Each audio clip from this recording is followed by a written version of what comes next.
Dad, hello. Brent. Has anyone ever been to a national park? Raise your hand. Good, good.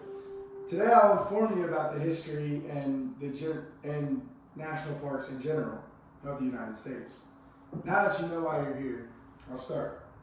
In the mid-1800s, the beauty of the American West inspired the ideas of national parks. George Catlin took a trip out to the Dakotas in 1832. When he came back, he was one of the first to advocate for a national park.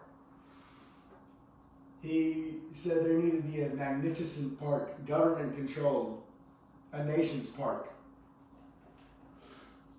A preservationist viewpoint began to arise from the public from art, literature, and science.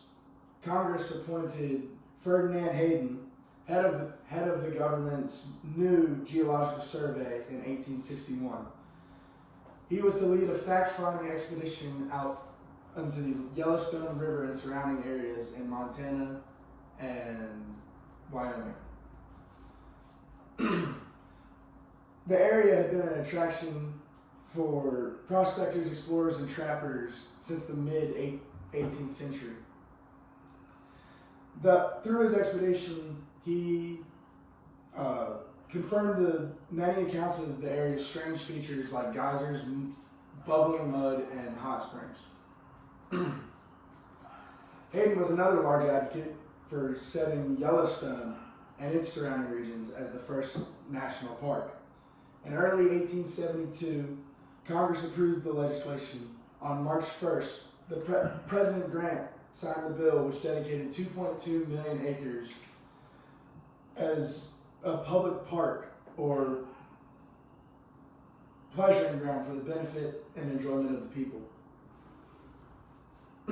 In the second section of the bill, it laid out interior responsibility for preservation. Why are national parks important? You may be wondering. Well, national parks are designated for their beauty where conservation of land and wildlife is practiced.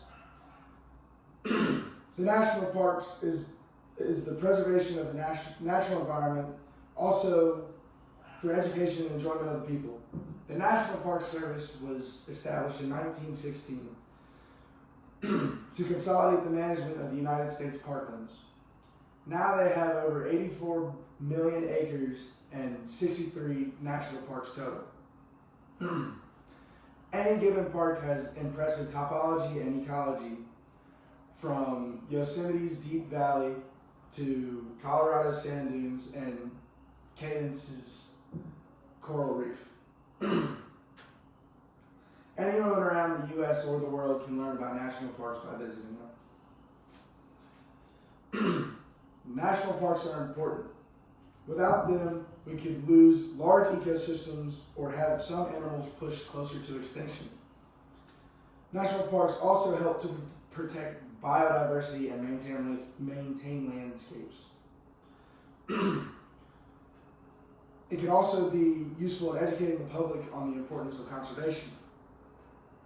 You may be wondering how you can help national parks in preserving them. Well, I'll tell you. The best way to support national parks is by visiting them and following the leave no trace principles.